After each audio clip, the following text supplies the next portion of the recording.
Olá, tudo bem? Bem-vindos a mais uma das nossas conversas. Hoje a gente vai mergulhar fundo, mas fundo mesmo, na espinha dorsal da proteção de dados aqui no Brasil, a Lei Geral de Proteção de Dados Pessoais, a LGPD. Mas olha, em vez de tentar abraçar a lei inteira, que é enorme, a nossa missão hoje é outra. A gente vai decifrar o DNA dela, focando só no comecinho. No capítulo 1, o de disposições preliminares. É que é bem ali, nesses primeiros artigos, que a gente entende a alma da lei, sabe? É onde toda a lógica foi construída. Nossa fonte vai ser o próprio texto da lei e o objetivo é traduzir esse leguês todo para entender os conceitos que protegem a nossa identidade digital. Exatamente. Pensa nisso como um alicerce é a melhor forma. Se a gente não entende essa fundação, o resto do prédio todo parece meio confuso, sabe? Cada direito que a gente tem, cada dever de uma empresa, até as multas que a gente ouve falar, tudo isso se apoia nos conceitos que estão nesse primeiro capítulo. Entender esse começo é a chave para destravar o resto todo. Então vamos lá. Começando pelo coração de tudo, o artigo 1º, que explica o porquê de a lei existir. De forma bem direta, ele diz que o objetivo é proteger os direitos fundamentais de liberdade e de privacidade e o livre desenvolvimento da personalidade da pessoa natural. Isso soa um pouco abstrato, né? Mas na prática, é como se a lei criasse um escudo para a nossa identidade, tanto online quanto offline. É a garantia de que a gente pode ser quem a gente é, sem que nossos dados sejam usados para nos limitar ou, pior, para nos prejudicar. E o que eu acho fascinante é como o artigo 2º, logo em seguida, dá corpo para essa ideia. Ele lista os fundamentos da lei. E não é só sobre respeito à privacidade, que é o que todo mundo pensa primeiro. O inciso 2 traz o conceito que para mim é a grande virada de chave. A autodeterminação informativa. Autodeterminação informativa? Soa bem técnico. O que isso significa no nosso dia a dia? Significa que o poder sobre os seus dados é seu. Ponto final. É a ideia de soberania, sabe?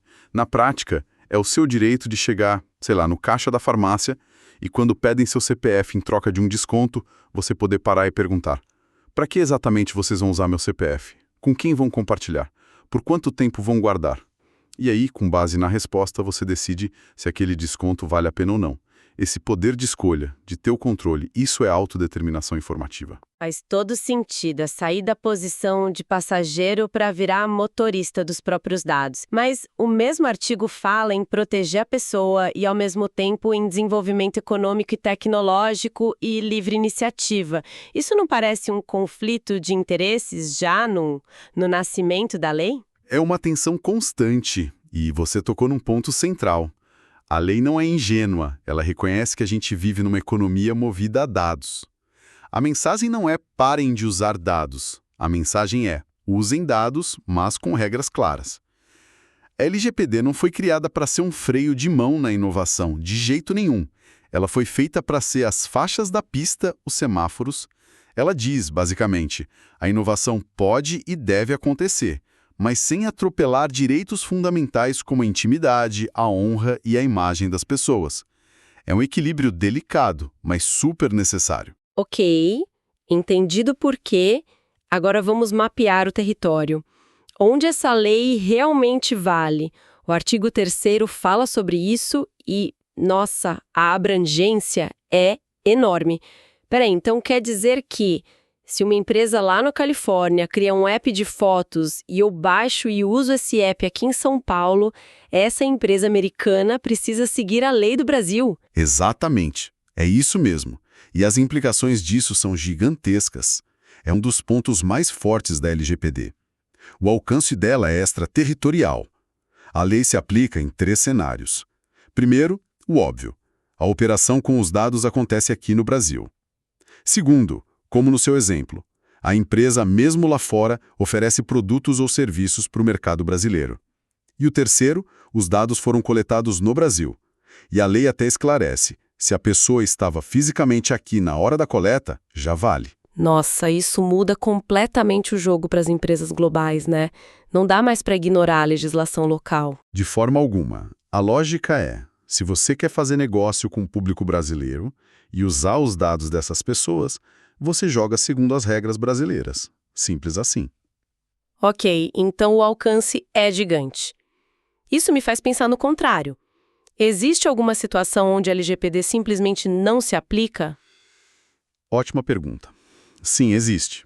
E o artigo 4º trata exatamente disso. A lei foi pensada para não interferir em certas áreas onde outros interesses são mais importantes, digamos. A primeira exceção, e a mais fácil de entender, é o tratamento de dados para fins exclusivamente particulares e não econômicos.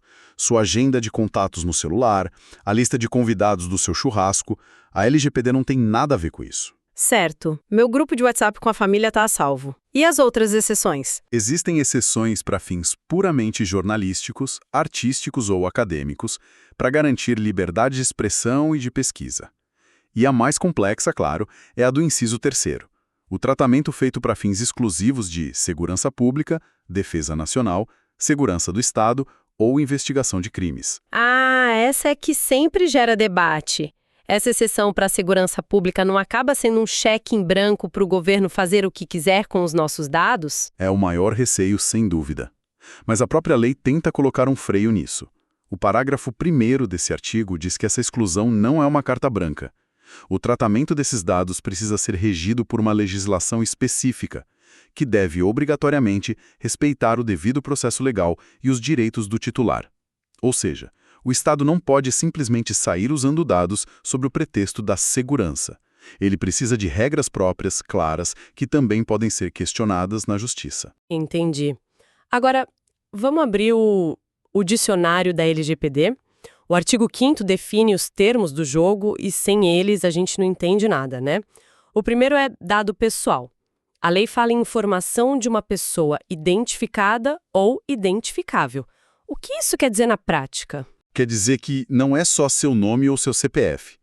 Um dado pessoal pode ser óbvio, como seu e-mail, ou pode ser mais sutil, tipo o endereço IP do seu computador, sua geolocalização, seu histórico de compras, ou até os caminhos que você faz todo dia e que ficam lá registrados no seu app de mapas.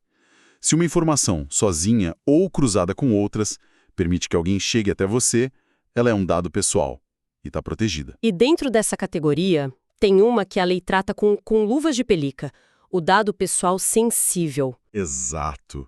E a razão para essa proteção extra é muito clara. A lei lista origem racial ou étnica, convicção religiosa, opinião política, filiação a sindicato, dados de saúde, vida sexual, genéticos ou biométricos. Por que essa atenção especial? Pensa no risco. Imagine um algoritmo de contratação que, ao ter acesso à sua filiação sindical, te joga para o fim da fila.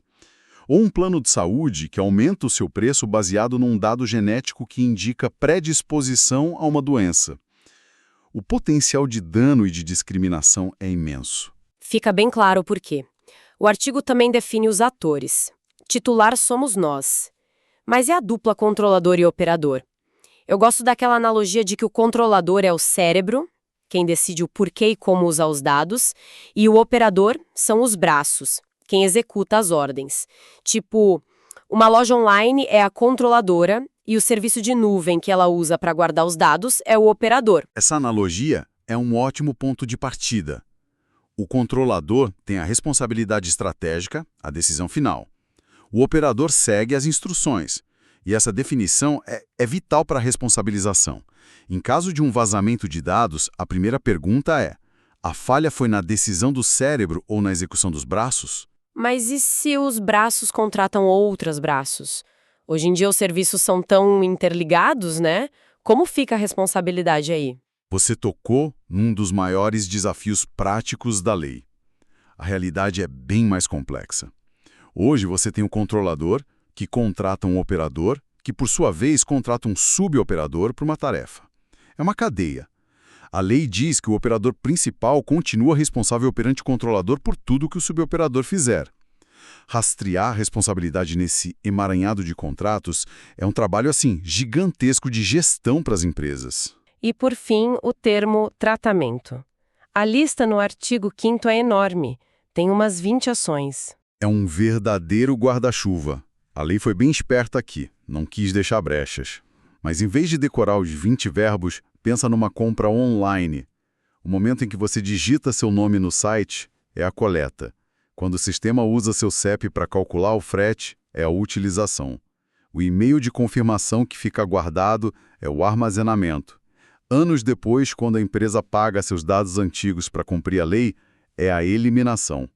Cada passinho desses, do começo ao fim, é um ato de tratamento e precisa seguir as regras. Perfeito. Agora que a gente já sabe o porquê, o onde, o quem e o quê, chegamos na parte mais importante: as regras do jogo.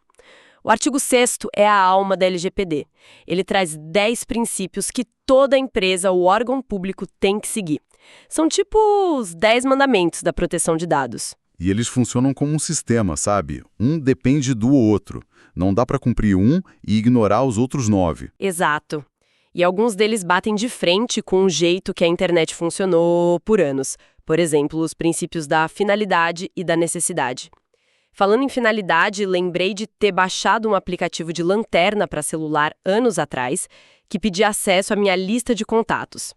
Na época, eu nem pensei muito, só aceitei. Hoje, com a LGPD, isso seria um exemplo clássico de violação desses 2 princípios, certo? Exemplo perfeito. Primeiro, viola a finalidade. Qual o propósito legítimo e específico de um app de lanterna para acessar seus contatos? Nenhum. A empresa precisa informar de forma clara para aquela que é o dado. Acabou aquela desculpa do vou coletar só para ter porque um dia pode ser útil. E segundo, como você disse, viola a necessidade, que é o princípio do menos é mais. A empresa só pode coletar o mínimo de dados estritamente necessários para atingir aquela finalidade. Para acender a luz do celular, o app não precisa de dado nenhum. Mas na prática, isso não é uma batalha perdida. Todo site, todo app, parece querer o máximo de dados possível. A gente recebe um monte de pop-ups de consentimento que a gente só quer fechar logo. Como esses princípios sobrevivem no mundo real? É a atenção constante que a gente falou lá no começo. E a resposta para sua pergunta está no 10º e último princípio, o da responsabilização e prestação de contas. A empresa não só precisa cumprir a lei, ela precisa ser capaz de provar que está cumprindo. Se a Autoridade Nacional de Proteção de Dados bater na porta dela e perguntar por que você pediu tipo sanguíneo no cadastro da sua newsletter, a empresa precisa ter uma justificativa, documentada, plausível e legal. O ônus da prova é dela. Essa é a grande mudança cultural. Isso muda tudo. A responsabilidade é ativa, não é passiva. E tem também o princípio da transparência, que é um alívio. Garante informações claras e acessíveis. Chega de ter que ser advogada para decifrar termos de uso de 50 páginas com aquelas letras minúsculas. Exatamente. A informação sobre o tratamento tem que ser fácil de achar e de entender. E isso se conecta com outros princípios, como o da segurança e o da prevenção, que exigem uma postura proativa. Não basta reagir a um vazamento. A empresa precisa adotar medidas para evitar que ele aconteça desde o início. É pensar na segurança desde a concepção do produto. E tem um que me parece muito importante para o Brasil, o da não discriminação. Fundamental. O princípio proíbe expressamente que o tratamento de dados seja usado para fins discriminatórios, ilícitos ou abusivos.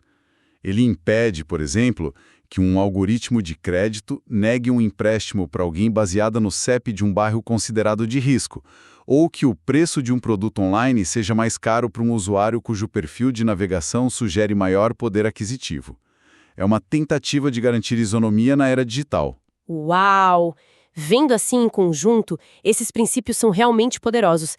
Eles criam um ecossistema de obrigações bem amarrado. Sim, eles são a bússola ética e prática da lei.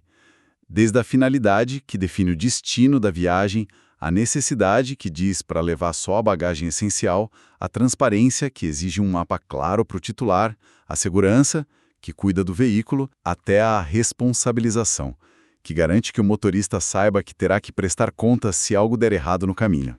Ótima analogia. Então, para a gente amarrar tudo o que vimos nesse mergulho no início da LGPD, a lei nasceu para proteger nossos direitos mais básicos: liberdade, privacidade, nos dando controle sobre nossas informações, Ela tem um alcance global, pegando empresas estrangeiras que atuam aqui. Ela define claramente o papel de cada um, titular, controlador, operador, e o que é o que, dado pessoal, dado sensível. E o mais importante, estabelece 10 princípios que são as regras de ouro para qualquer um que queira usar dados pessoais no Brasil. Exato. E com base em tudo isso fica uma reflexão final, que volta àquela tensão que você mencionou lá no começo. O artigo 2º da lei coloca lado a lado o direito à privacidade e o desenvolvimento econômico e tecnológico. Já o artigo 6º nos dá os princípios da finalidade, usar o dado só para um propósito específico e da necessidade, coletar o mínimo possível. E aí está o conflito. Exatamente. A reflexão que fica é: como os modelos de negócio de muitas das maiores empresas de tecnologia do mundo, que foram construídos sobre a lógica da coleta massiva de dados e do uso desses dados para finalidades que se expandem o tempo todo, como esses modelos podem se adequar a um framework legal que exige propósito específico e coleta mínima desde o primeiro dia? Isso não aponta para um conflito contínuo ou até mesmo para a necessidade de uma reinvenção radical desses modelos de negócio para que eles possam operar dentro dessa nova lógica de direitos? É o grande dilema da nossa era digital, sem dúvida. Uma pergunta que vai definir o futuro da internet e da nossa relação com a tecnologia.